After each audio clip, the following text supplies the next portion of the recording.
Scream, 1996, is rated R for strong graphic horror, violence, and gore, and for language, as well as mild sex and nudity. Please proceed according to your needs and comfort level. This podcast is for entertainment purposes only. The views expressed therein are solely those of the speakers and do not necessarily reflect the views of their employers. A long time ago, in a galaxy far, far away, it is a period of...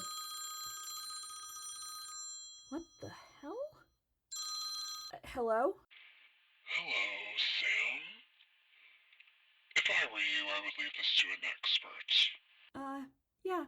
Okay, sure. All yours. I'm gonna go make some popcorn and watch a movie.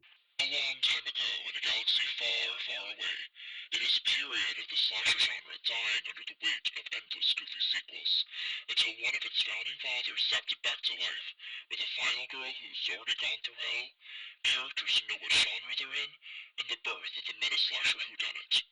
The irony that this franchise now has its own goofy sequels is not lost on even me. But there's a reason why, for many, this is the answer to its own infamous question. What's your favorite scary movie?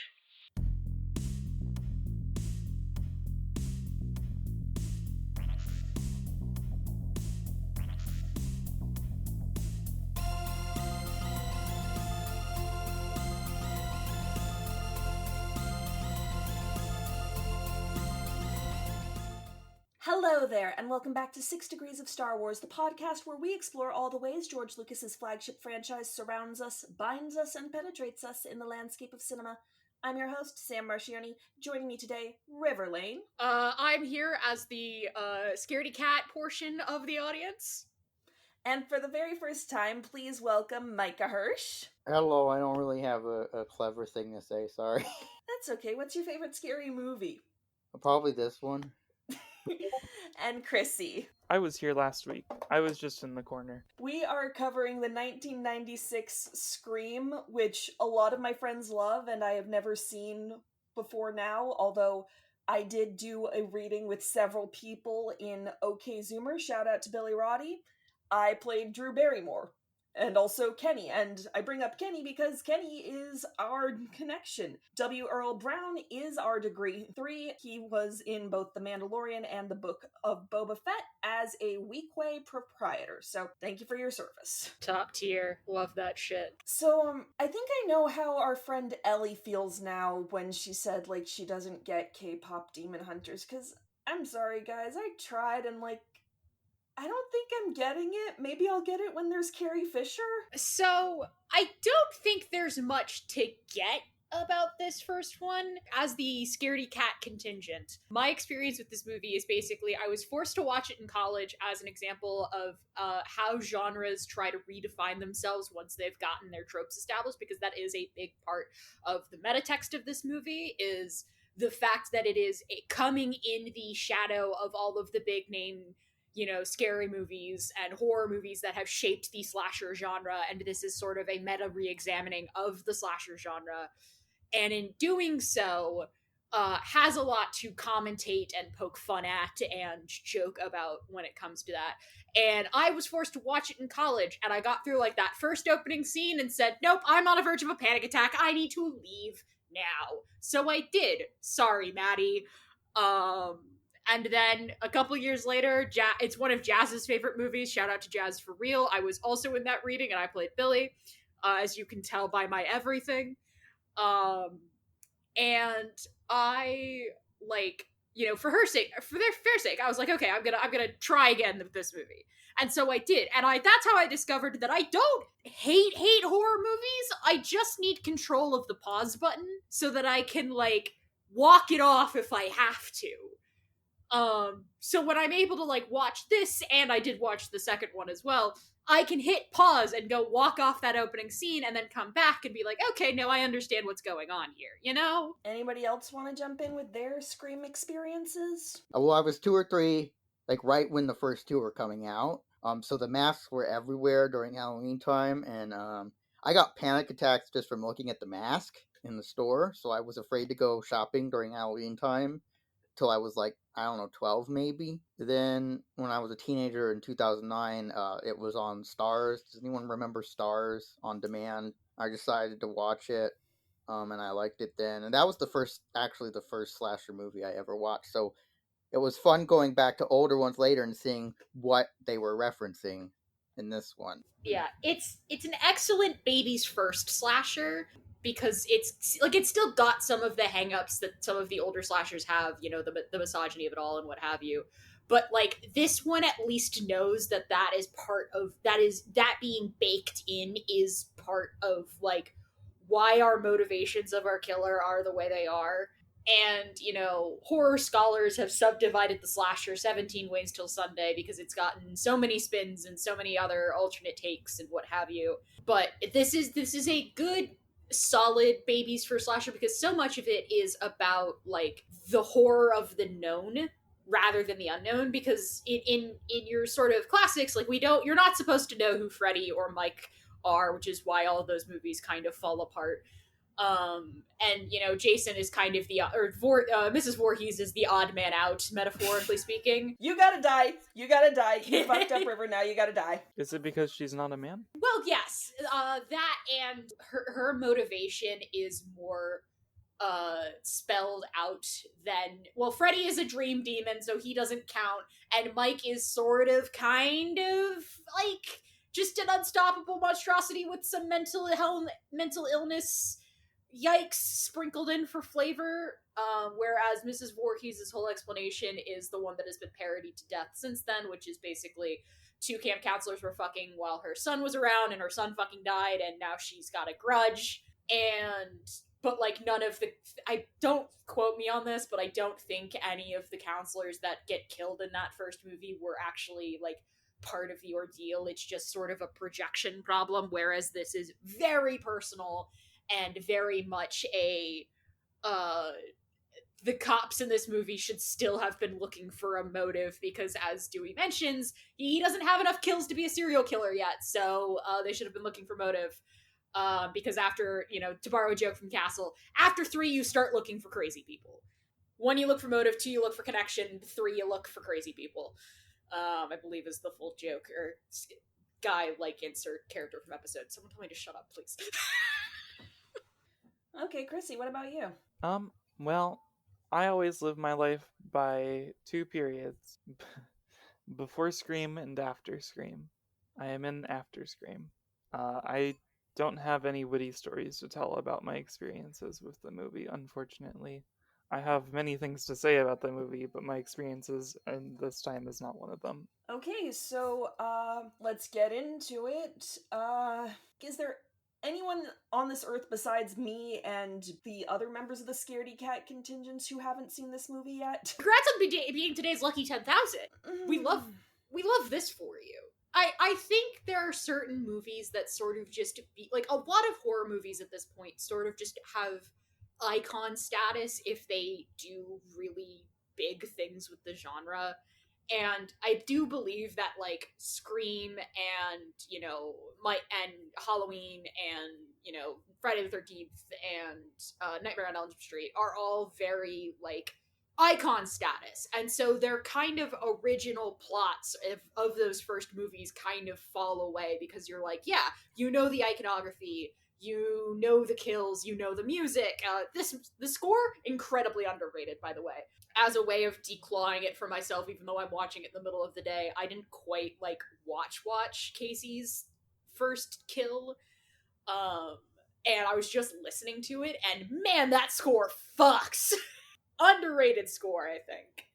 I don't think that scene works as well as it does if Drew Barrymore isn't being Drew Barrymore in it, and that's not a negative in this instance. This was before Drew Barrymore was, you know, scabbing. Well, that was, like, the reason she was chosen, is that there was the whole idea was she's the biggest name star in this movie, and you're killing her in the first 15 minutes as a no one is safe sort of move.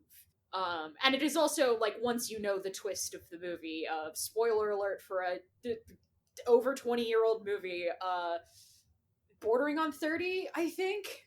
This movie is a year younger than I am. Okay, so bordering on 30 movie. There are 2 bodies, so it doesn't matter if she answered if he was at the front door or the back door, there was always going to be a body there. She is truly trapped, like, going back to that opening scene, knowing the movie and knowing its rhythm, you realize that whole opening scene is a no-win scenario. I'll spoil it for myself. What did Casey do to deserve this? I think it was mostly Steve's problem. Or no. She was hooking up with Matthew Lillard's character. She was hooking up with Stu before she got dumped. It's all misogyny. It's misogyny. It's teenage boy misogyny all the way down, baby. Well, she got the question wrong, didn't she? She should That have just too. known the movie better. But in the Doyleistic sense, it's the teen boy misogyny all the way down. In the Watsonian sense, I do believe that's Stu's rationale.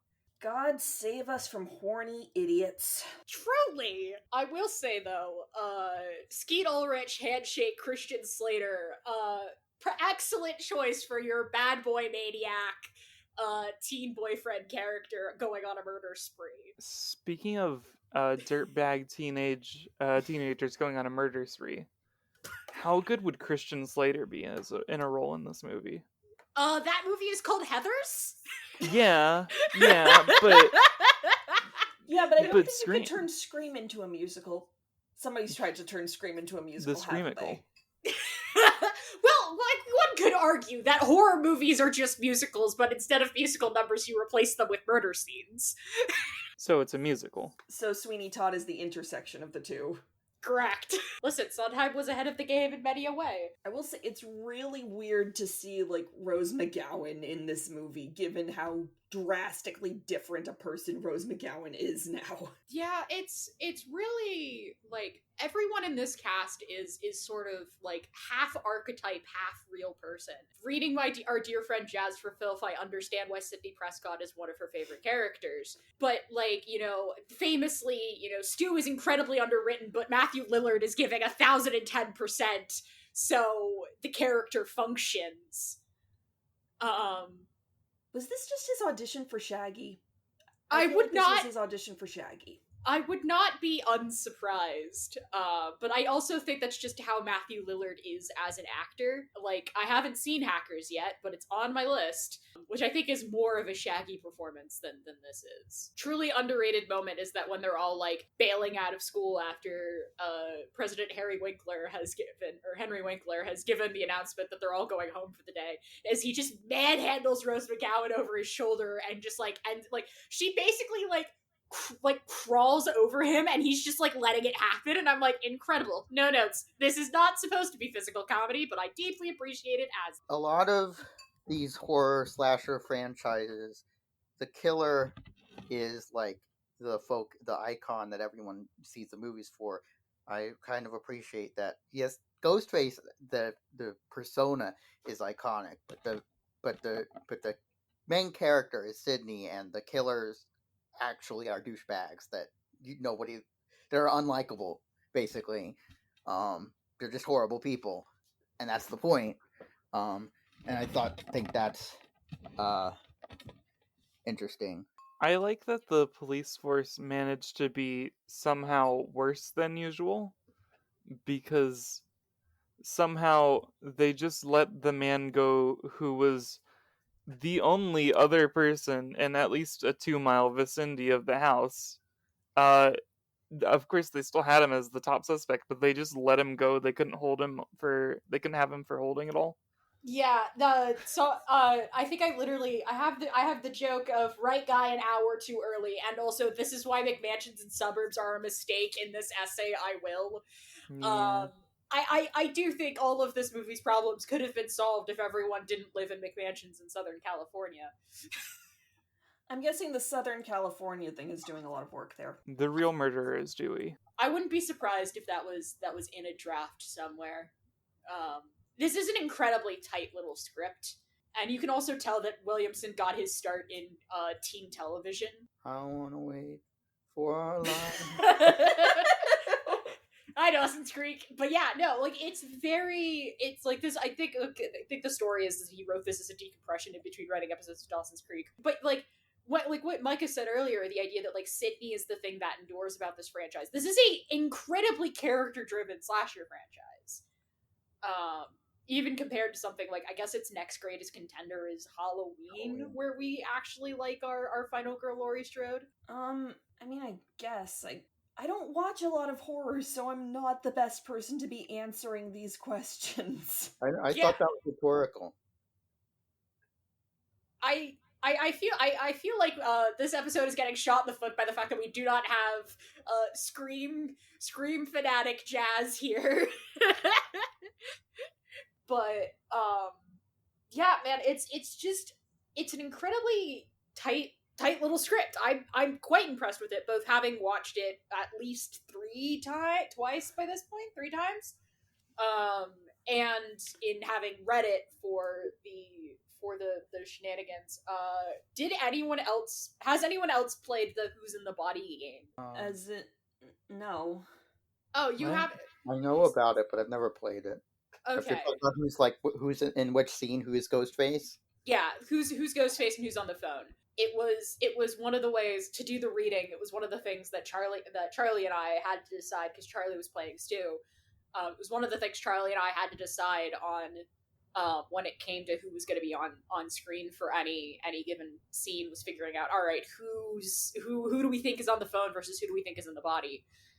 And I think I still have my breakdown of who I think is in the body versus on the phone in each of them. I mean, if Stu was the one to kill Tatum, that's an extra level of fucked up, but, you know, it would also make sense that maybe he wants to parallel whatever the fuck Billy is doing. Well, yes, that they are incredibly, like, homoerotic boyfriend coded. Like, that first scene at the fountain, they're wearing the same shirt. Billy's just happens to have longer sleeves, or Stu's just happens to have longer sleeves. They're wearing the same shirt. Like, 2 dudes doing lots of murder, 3 rooms apart, because they're not gay. but yeah, I think I like I said, I think I did the body count, and it's Billy on the phone, but Stu's in the body for Casey's scene. Billy has to be in the body, Sydney's, but Stu's on the phone, and Stu stays on the phone for the shock at the house because of the way it works out. Tatum's murder, Billy is in the body for Winkler's death because we followed Stu out. Tatum's death is Stu because Billy's in the house. And I think those are all the Ghostface appearances, but I think that's how the rhythm works out. And then Stu is the body chasing Sydney around until the reveal that it's both of them. I do like calling it in the body, because it just sounds like they're possessing a vessel. I mean, yeah, given how much Ghostface is going to become the iconography, and, like, you know, every movie's casts stay kind of the same, and it's just who's the killer that changes.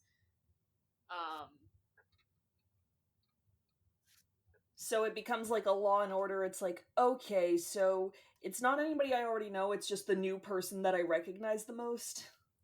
A little bit, so...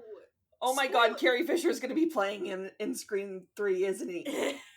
I don't actually know the answer for Scream 3. I only know the answers for 1, I 2, do, but I'm not telling. I only know the answers for 1, 2, and the first of the reboot sequels, where it's Amber and Jack Quaid's character.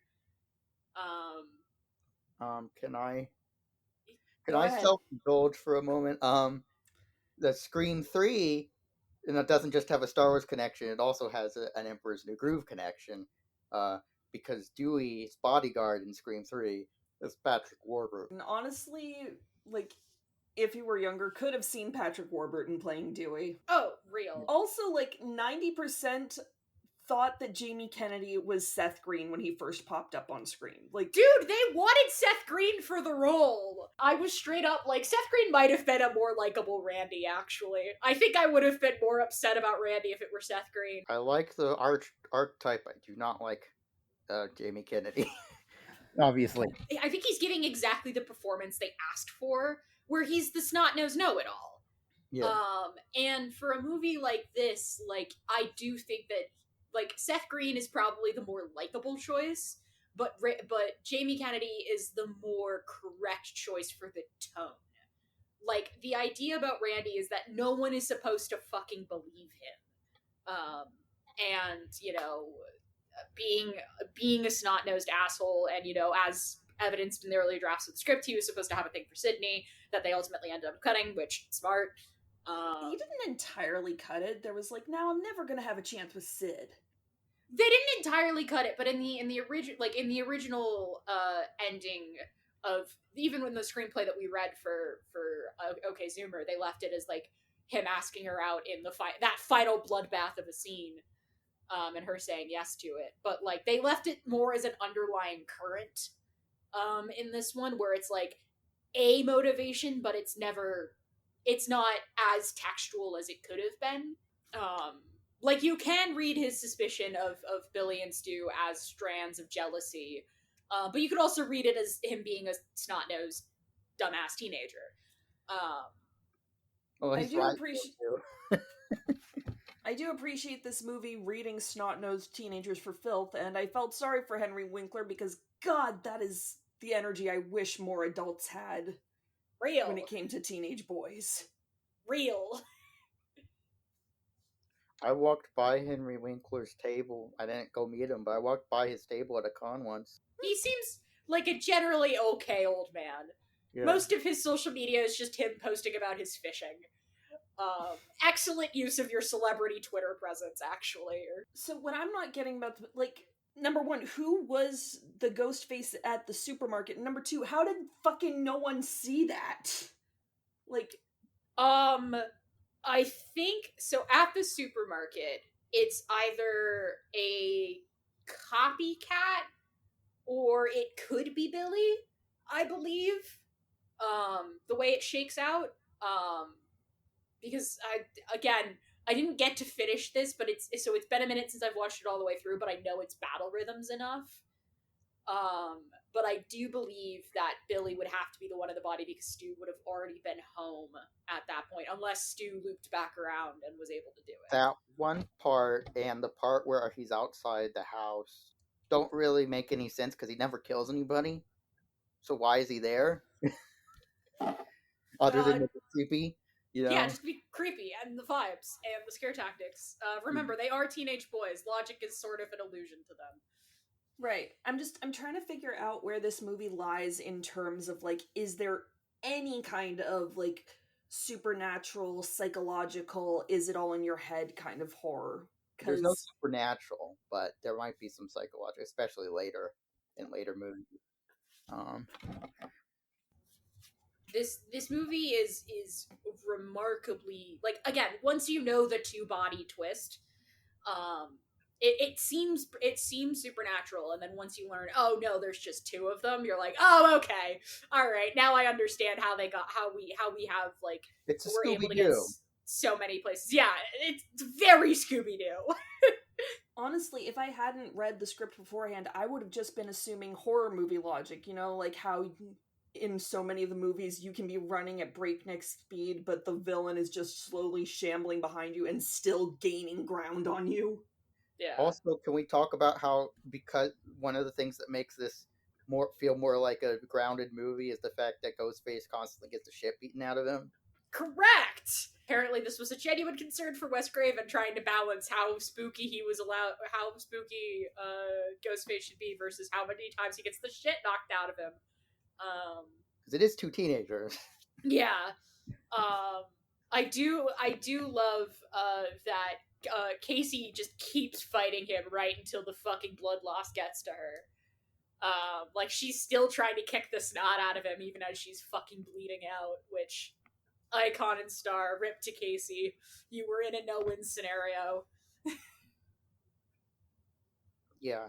Because the two teenagers running around in impractical Halloween costumes are going to fall over and get the shit beat out of them a lot. Good for them not tripping over that stupid robe. Yeah. Truly. Not to do my best Nick impression on Maine, but I can see your fucking face, Sam. Shout out to that white t-shirt. One of the best performances of a white t-shirt in a movie. Listen. Part of the whole gag is Skeet has to be fucking hot, and as somebody who has seen both this and The Craft, I think I like this more than The Craft. But not by much. He is basically playing the same character. Except in The Craft, he's not the one doing the murdering. So He's just in movies with Nev Campbell. I'm just. Well, the reason that Nev Campbell agreed to do this is because Skeet had already been cast. Yeah. Well, I'm glad because I like her performance. I think Principal Hembry should run for office. I'd probably vote for him. Real. I mean, he's Henry Winkler. He seems like he's the Fonz. Can't be any worse than what we've got currently. We could talk about someone we haven't really talked about. We haven't really talked that much about Courtney Cox as Gail Weathers. Gail Weathers is incredible. She's an incredibly selfish journalist, but at least she has fucking principles. Like, her whole thing about, like, yeah, I could, I can get this man saved because the facts are starting to get pulled out. And it's like, no, I want to get the facts straight, but this is going to do great things for my book sales. Like, good moralistic journalistic ethics. I've also come to the conclusion that I might terrifyingly have some journalistic streak in me. Stop calling me. Huh? Sorry, my phone started ringing. It's Ghost-fae-ce. Don't answer it. I'm not answering it. I don't answer my phone unless there's caller ID. Speaking of caller ID, who were we as a society before caller ID? Anarchy. Truly. Courtney Cox. I like the name because I think it's stupid, but it's amusingly stupid. Gail Weathers. It's very 90s weather presenter name. And she's not a weather presenter. That's what makes it funny. Yeah. It's very 90s TV presenter. It handshake Vicky Vale from fucking Keaton's Batman. Yeah. Same energy. Rip to fucking the cameraman. Randy? Kenny. Rip to Randy. Kenny! Rip to Kenny. Randy's Jamie Kennedy. This was pre-South Park, by the way. I'm just gonna say that. No, they killed Kenny! You bastard! That van cannot catch a fucking break. But, because I think this is the first death in it, but it will not be the last. I feel bad for Kenny because that man put up with so much abuse. Truly. And then he just gets killed. And then he gets fucking off. It's okay, he's in a Star War now. What makes He's in it a Star Wars. good is that there's people that you feel bad for and they die anyways. And you're supposed to care about characters both that live and that get killed in these kinds of movies. So. Yeah. Except for Billy and Stu, you don't have to care about them. You don't have to care about the killers. But they make for excellent edit fodder. Yeah. And I don't remember. I think I was responding to like who was playing what in the casting call, and I was going to use a gif of Billy for something, and I'm like, there are just non-horny gifs of this idiot. Oh God. Listen, him handshake JD. They sit on the same fucking shelf. Had I got him, JD, and don't you dare say Anakin Skywalker. No, don't you fucking dare. I was not going to say Anakin Skywalker. First of all, Anakin Skywalker has more redeemable qualities than both of them combined. No, what I was going to say was the guy who gets his dick cut off in Lisa Frankenstein. I haven't seen that. / the entire vibe of Lisa Frankenstein. When I hear someone getting their dick removed, I think of Piranha 3D, which has an actor who's in Scream 2 in it, who gets his dick bitten off. Just random connections that this franchise has to other movies when people bring things up that make me think of them. Hollywood is that's kind of the whole point of this podcast. Yeah, Hollywood do just be an interconnected web of nonsense. Yeah, and it can be hard to... When you're in a community where you have to treat everyone like friends, when someone who is horrible, doing the actual right thing can be harder. Yeah, are we going to talk about the Weinstein in the room? Oh, no, I wasn't talking about Weinstein, but if you want to, we can. Thankfully, he's... I think he's like... Did he die or is he on the verge of dying? He's not dead yet. God is trying. The devil is trying. He's not dead yet. He doesn't have any, domain over this franchise anymore, or any of the franchises he had before. No. Not that the people who control the franchise now are doing that great of a job with it. Justice for Melissa Barrera. She did nothing wrong. Justice for Melissa Barrera. That's also just a shitty... Just Paramount's a shitty corporation in general.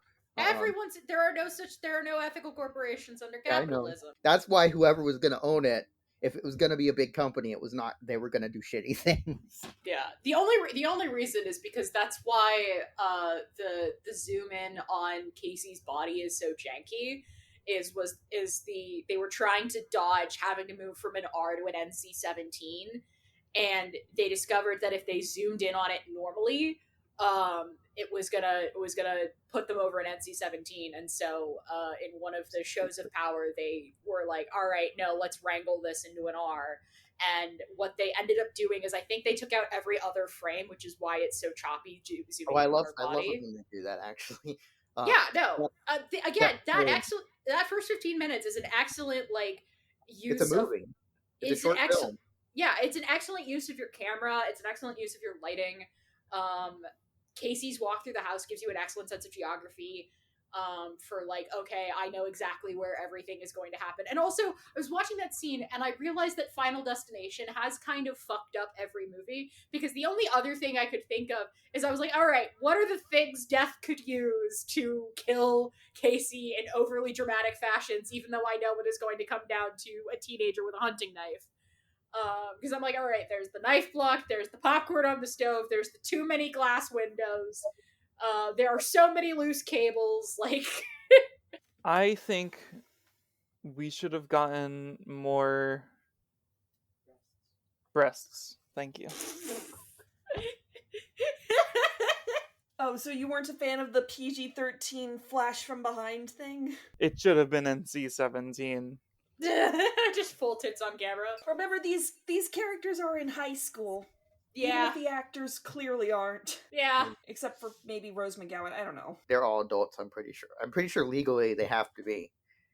There was one of the Friday the 13th movies, an actress who unfortunately has a nude scene in the movie, was a teenager that the filmmakers didn't know. They lied about their age, and it was a real big deal. So I think in general they're required to hire adults to play the teenagers in these movies. Well, that's a relief. Yeah. Especially when a movie's going to be this horny about it. Yeah. Again, snot-nosed teenagers. All that's on their mind is... There's a whole ass joke in the first Scary Movie about how they're people in their 20s and 30s playing teenagers. All these snot-nosed teenagers have on their mind is sex and death. And robots. No, you're thinking of Love, Death, and Robots. Even though love in that show very frequently equates to random tits. And also sex, death, and robots is technically a more and occasionally yogurt. And occasionally John Oliver and tiny civilizations living in your freezer. Anyway, go watch Overly Sarcastic Productions video about how to pick the Love, Death, and Robots episode that's right for you. Fucking love my internet bosses. One of the things I was gonna do was I was gonna try and rewatch Cinefix's Things You Didn't Know about this franchise before I started recording, but I didn't get the time, so I just had to skim the IMDb trivia page. I mentioned this in the Discord, but if people are listening want to know, the working title for this movie was Scary Movie. Which is a terrible title, Kevin. Terrible title, Kevin. Yeah, I don't think anything of that title will ever have a success. Or if it is a success, it will come with unforeseen consequences. Terrible, terrible consequences that involve a trippy acid sequence Crispin Glover dance number. No, yeah. I don't want to know. I simply don't. You are correct. Speaking of trippy sequences, I did recognize that the janitor was a Freddy Krueger reference. I did not know that the janitor was played by Wes Craven. Yep. And his name is Fred. Henry Winkler said, after he said, "What do you say?" Henry Winkler said, "Sorry, Fred." Yeah. No one could ever accuse this franchise of being subtle. No, of course That's the whole point.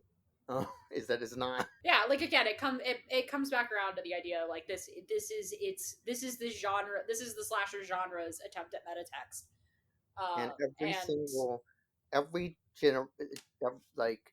The original 3 and the 4th movie and the 5th and 6th, they're all so fundamentally products of the time they came out.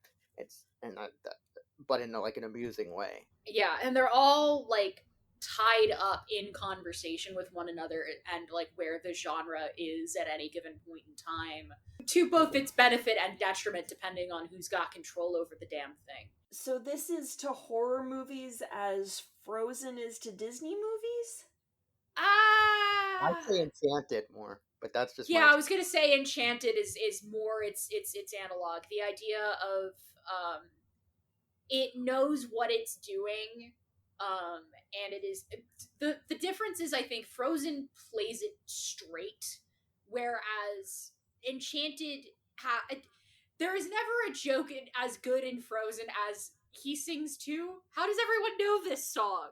Shout out to Robert. Fucking fucking love that character. Oh, But also in a Scream movie, by the way. of course, Patrick Patrick Dempsey. Dempsey's also in a fucking Scream movie. Everyone's in this fucking franchise. But no, like, Enchanted is more indebted to its meta text than Frozen It's like is. the horror it's the horror films what Kick-Ass is to superheroes, basically. Also, Yeah, for better or for worse. I'll take your word for it. Haven't seen Kick-Ass. Smart. Fuck Mark Millar. All my homies hate Mark Millar.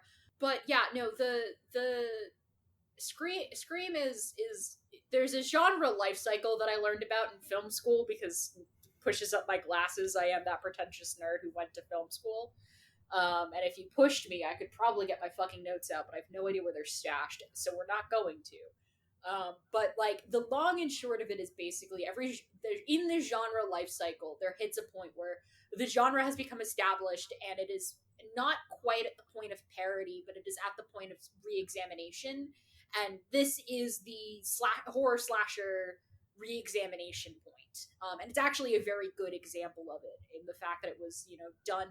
It is in service to everything that came before it and sort of becomes in service to everything after it. It also kind of created an entire subgenre of not just slasher films but horror in general, because there's been a lot of self-aware horror films that came out since this more than there was before it. Yeah, it is the reason we get horror movies in December. And it's like I don't think I don't know if anyone knows what this movie is. Behind the Mask: The Rise of Leslie Vernon. I know people know what this like Cabin in the Woods. I know people know what that is. Unfortunately, I mean it's a good movie, but jumps.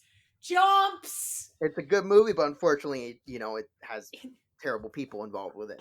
Unfortunately, Jomps Wobbin. Yeah. But like those movies, I don't think would exist without Scream. They don't exist they probably wouldn't exist in the way that they do without Scream. Yeah.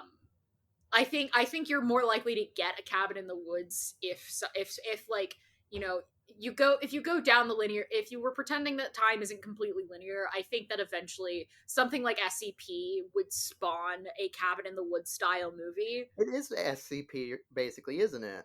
Yeah, but it doesn't exist in the way that Cabin in the Woods doesn't exist in the way that it currently does without Scream. And I think it's more in service to it is the paranormal horror answer to the slasher. If Scream is the psycho thriller, like teen blood and sex answer, then Cabin in the Woods is the paranormal supernatural slasher horror answer.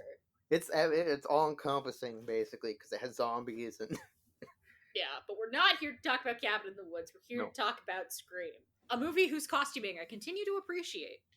It's a very like subtle, 90s teen movie costuming, but I do love Sydney's sweater. I don't have much insight into 90s fashion because in 90s fashion I was manifesting being neurodivergent as fuck, wearing stripes with flowers and such. Yeah. But I don't know, I feel like at the very least in my bougie ass suburb, kids could not get away with wearing crop tops like Tatum does. Well, yeah. So apparently Tatum was originally written as more of originally wardrobed as more of a tomboy, and Rose McGowan said fuck that and bought her own clothes. Good for her? ?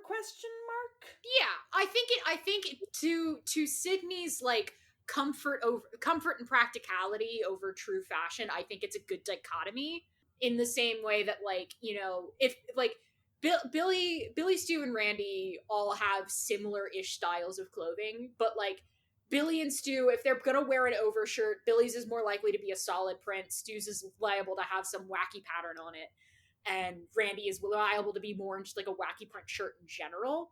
And so like that works as a contrast from their angle, and then from the woman's angle, you know, the pantsuit, comfort, practicality, and you know, girly art pop, or bubblegum of it all, of Tatum, I think works from a character like standpoint of like, okay, what are these characters gonna wear, you know?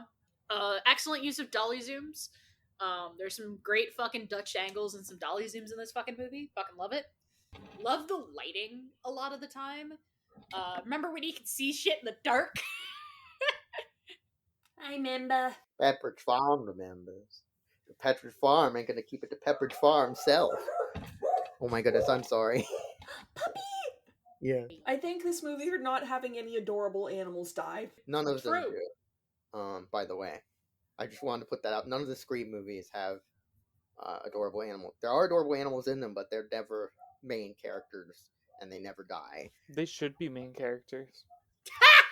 There is a horror movie coming out where I'm pretty sure, from what I understand, good boy. where the dog is a main character and they don't die. So Yeah, it's basically a horror Courage the Cowardly Dog episode. well, you mean a more horror, because Courage the Cowardly Dog is pretty scary already. Okay, I'm relieved because I thought you were gonna like reference the Poonaverse or something.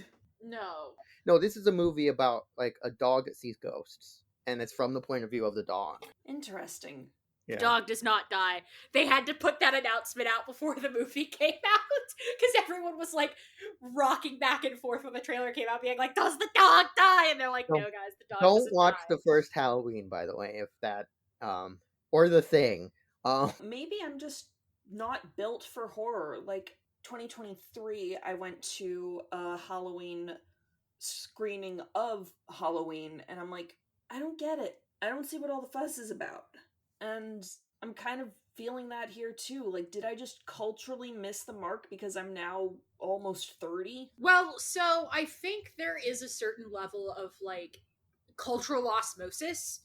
Like, I don't know if Halloween or if Nightmare still might have it, because Nightmare is the most spectacle-y of the shall we say the OG4. I do think you should go watch Black Christmas. I think you might get a kick out of Black Christmas, Sam, which is the sorority call is coming from inside of the house movie. Yeah. But of the sort of quintessential OG3, if we're gonna pretend, of Nightmare, Friday, and Halloween, those are all like Halloween is the character focused one, because we give a shit about Laurie for the most part, but like most of the scares for it have been spoiled, and that score is doing a lot of heavy fucking lifting. And then Friday the 13th is the most spectacle-y of the three, because it's the one that like goes the fucking weirdest with its kills. Looking at you, fountain of blood from the bed. You mean Nightmare? You mean Nightmare on Elm Street? Yeah, Nightmare. Friday is sort of is one of our base level ones, because it is so like, you know, it's the one that's been parodied to death every time you do like a slasher like this. It's like, oh yeah, it's the kids at summer camp fucking around and finding out. Nightmare gets to have all those weird kills because it's the one where the killer is literally a reality warper. And so like Scream can be defanged by cultural osmosis, like knowing that there are two killers and knowing that, you know, it is just a bunch of teenage boys suffering from teenage boy misogyny. It can be defanged enough to help you sleep at night, but I also think that defang is a double-edged sword, where it's like, okay, but I'm not scared anymore. And so I think that might be what you're running into, Sam, is the cultural defanging. I mean, maybe, but I wasn't really aware of that aware of Scream basically until I started being friends with Jazz and I started dating the people that I'm dating who all do like Scream, and they're like always talking about Sidney Prescott and Billy Loomis, and I'm like, okay, this is going right over my head and I have no wish to engage with it. I don't know. I've also gone my entire life without ever seeing a Mission Impossible movie. I just know that Tom Cruise does stupid shit in that should get him killed, but it doesn't. The only way Tom Cruise dies peacefully in his bed is if that bed is being hovered over an active volcano. Shout out to John Oliver for that joke. But no, I do like. I think that there is a level of like this is the most character build. This is the most like character-ish centric of the sort of big slasher franchises. Also, sometimes a movie just isn't your thing. I just want to put that out there. To borrow a joke from Jazz, this could be just not your flavor of delicious cake. I mean, there's an awful lot of blood in this cake. Well, like red velvet does exist. It's like the meat cake from Don't Hug Me, I'm Scared. The what? Oh, I was gonna say, no, Micah, you gotta know your audience. I was gonna say it's a meat pie from Sweeney Todd. This could just be not your flavor of delicious cake, you know? It's not blood, it's cherry or strawberry or something. It's just red food dye and corn syrup. Apparently they used like 50 gallons worth of fake blood, which I fully believe. But that's also just, as somebody who has had to carry gallon drums of fake blood, that's just so much fucking blood, man. We got a lot in us. We do. And there's multiple people being drained of it. We could always have more, though. Chrissy, is this how you tell us you're a vampire? Well, you're supposed to find out yourself. I feel like more could if you had more blood, it might kill you. Actually, I've come around on this movie. I think is my final vibe with it. It's never gonna be like my favorite, but it's very much if I had to pick a horror movie, you know. Yeah, I personally don't really watch horror movies because I can't really watch that kind of genre without having someone else to watch it with me. But this one is very much it's obviously very untraditional, so it's a comfort movie for me in that way. That I can it's one of the few horror movies I can just watch by myself because it's nice. Yeah. It's really weird to say that, but it is. Like, I don't know, a lot of horror movies that you're on edge the whole time, and this is a horror movie where you're on edge for enough of it for it to matter. But like, there's a sense of release at the end, even though there's that quick gag of Ghostface that doesn't really mean anything other than we're going to do a sequel. Did that predict Screamers? Like, that was before the internet really started doing Screamers, right? Yeah, but it wasn't before jump scares were a thing. It's been a thing forever. And he doesn't scream, at least. That's what I'm thankful for, is the jump scare. There's a music sting, but there's no scream, which is good, because that's what I really hate about Screamers is the loud scream. But you know, the killers in all spoilers, I guess, but the killers, when they die, in this franchise. Unless they come back as hallucinations. Yeah, but that's not real. That's a hallucination. Or they come back as random background extras because they're dating somebody else in the cast. Yeah. Well, they just turn into Force Ghosts so they come back in the future. How many people in this cast dated each other in some capacity? So, because, like, I know about the big one that impacted one of the biggest sitcoms in America for a certain amount of time, but I don't know any of the others. So, not in this one, but in Scream 2, Matthew Lillard was dating one of the cast members in Scream 2.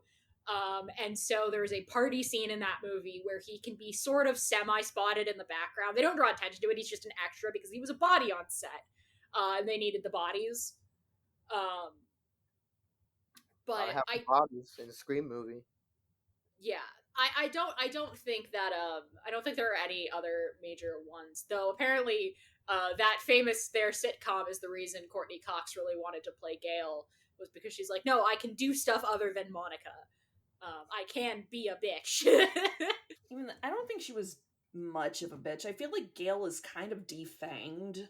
Like, maybe I'm spoiled from Once Upon a Time having Regina Mills beefing with something that happened with a 10-year-old, but, like, I feel like Gail could be a lot pettier and a lot meaner than she ends up being, because, like, I don't know.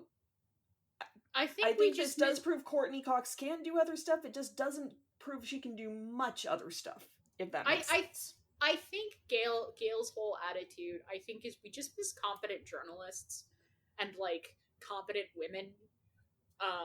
Because, like, Gail very much strikes me as the sort of character where, like, she is in a male-dominated field. Like, she is a tried and true journalist. She is not just a presenter. And so, like, she's constantly hounding after the damn thing and having made the weirdest 48-hour double feature where I watched All the President's Men last night, but she's not doing too much of anything that the guys in that fucking movie don't do. She's just, you know, a woman and a bit more pressing about it, and also happens to be in a semi-antagonistic space to our main character for a vast majority of it, and we don't like her because we allegedly like Sydney. You know? I think that's ultimately where I've ended up with Gale. Who had the worst death in this movie? I say Tatum did. Tatum. Yeah. Tatum, and it's not even close. And it was also a stupid death, let's be honest. Again, I do appreciate that everyone in this movie basically goes out kicking and screaming. Okay, hang on. When you're saying stupid, is like the manner of the death is stupid, or she is behaving in a stupid way? Everyone in the movie at some point behaves in a stupid way because they're teenagers, but yeah. More the manner of the death. I do not envy getting cut in half by a garage That's door. what makes death so gruesome, for sure, is being cut in, having her back broken by But I just why does she have a car door in her garage? Is what I want to know. A cat door. It's some cats are outdoor cats. Against the ecology's better judgment. Some cats are outdoor cats, but also, like, if they are an outdoor cat, that's an easy way of, like, getting a cat in and out without allowing access to the main house. Yeah. Like, if you were hypothetically, if you're a suburban Californian, and you don't want somebody to, like, try to break into your house, because you could very easily, like, you know, hook your arm under the cat door and unlock it from the inside. Doing it for a garage, there's no point in that, because you can't get into a garage door unless By the way, it's been parodied so many times, y'all probably know, but for anyone who's not familiar with, like, horror tropes, the fake out scare where it turns out it's just a cat is a really popular trope that was referencing.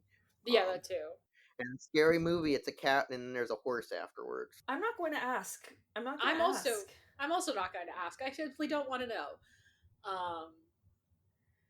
But yeah, again, everyone in this movie, like, when they're faced with death, basically goes out kicking and screaming. They do not take death lying down, except for Stu, who gets a television dropped on his head. That's kind of hard to that once it's happened. Fucking brutal, incredibly, especially with a fucking, like, CRT TV fucking television. And I think the fan theory is that he's still alive and gonna come back are stupid. He's dead. Can't do that with a flat screen anymore. Can't have shit in modern day. How are you supposed to drop a television on a killer's head with a flat screen? Didn't SNL do, like, a whole sketch around people dropping flat screens on other people? I don't know. I don't watch SNL. It wouldn't be as cool if someone had a flat screen dropped on them. Yeah. I mean, even, like, the tape delay thing, like, that's so quintessentially 90s. Yeah. I think we just need to normalize dropping TVs on people again. We need to bring back the glory days. So many of our problems as a society could be solved by dropping TVs on people's heads. Exactly. Next, you're going to be suggesting that we drop pianos on people's heads. Why not? Pianos are so expensive. TVs are getting cheap. Yeah, what do I look like? I'm made of pianos? We don't all have a Costco membership. What you do is you look like you are made up of cells, and cells have midichlorians in them, and midichlorians give you the Force, and so is the Force with this movie. Yes. Yeah, I'm thumbs upping, so yes. I think it awakened with this movie. For me, it's a no. I don't know. Not my flavor of cake. I guess this is carrot cake to me. I don't like carrot cake. Yeah, I figured that. No, understandable. Carrot cake is a mistake. We should not be stop putting vegetables in dessert, actually. Official stance of my podcast, stop putting vegetables in dessert. I like it if there's lots of cream cheese icing on it, but... Yeah. There are other things to use as a vessel for cream cheese icing. Can I interest you in red velvet cake? Red velvet's basically chocolate. I don't like red velvet, actually. The fuck do you mean you don't like red velvet? Crime! Okay. Well, River, you mentioned it, so why don't you start us off on the pluggables? Sure. You can follow me on BlueSky at Dreams Rebel. You can follow me on my own website, blog.filmlion.online. You can follow me on Letterboxd at punk_skeleton, and you can follow me on my own podcast. I am the host of The Straights Aren't All Right, a podcast where I gather a bunch of queers together, make them watch straight rom-coms, and try to answer the question, are the straights like okay? And for those playing the home game, no, the straights aren't fucking all right. Have you been paying attention? But also, I don't think they're completely straight. Billy and Stu might be bye for bye. Where do I start? The Emperor's New Podcast is a podcast I have about the Emperor's New Groove franchise, and sometimes we cover things tangentially related. There's also Emperor's New Podcast YouTube channel, and I'll be mentioning something that's on that shortly. It's coming to that shortly. I also have Fireblast Studios on YouTube, which has animation, and why not, I'll plug Micah's YouTube Toilet, which is where I make my very poorly made YouTube poops. On social media, Micah Hirsch on Facebook, Podcast TENP at BlueSky on BlueSky, Micah Hirsch on Instagram, Fireblast Studios on TikTok. I'm working with Charlie Driftwood on The Road to Cuscotopia, a Phantomatic crossover of The Emperor's New Groove and The Road to El Dorado. Part 1 is supposed to come December 12th on YouTube. And in the spirit of Star Wars, to be there for the people who need us, this episode's mutual fund spotlight goes to the National Network to End Domestic Violence. In addition to spooky season and many other things, October is recognized as Domestic Violence Awareness Month, and the NNEDV is currently fighting to keep its doors open amidst the continuing federal government shutdown. This organization is dedicated to helping survivors of all gender identities find the support and resources they need while working to build a world where DV no longer exists. The link can be found in the description, as well as on my various socials at Demisem. Our theme music is provided by Refractory Period, the two girls, one beat synth pop sensation. You can follow them on Instagram at Refractory Period, the band. To further support this podcast, please subscribe to us on your platform of choice, leave reviews, and share with your friends to boost our visibility, and consider joining our Patreon. And now, it's time to turn to the Chance Cube to see where our journey takes us next.